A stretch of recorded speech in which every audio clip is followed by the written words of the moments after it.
Hello, my name is Jeff Needs and welcome to the channel. Please remember my videos are for the professionals in the plumbing and heating industry, so if not gas safe registered or qualified, please don't attempt anything in this video. Now, I just come from a property which has a Greenstar 25i fitted, and in the display is an H29 fault code, which indicates a sensor fault.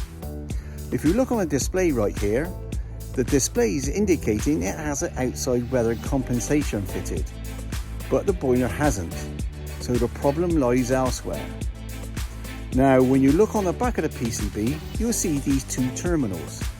These terminals may have water or contamination across them, giving a resistance, and the PCB is thinking that it has an outside compensator fitted.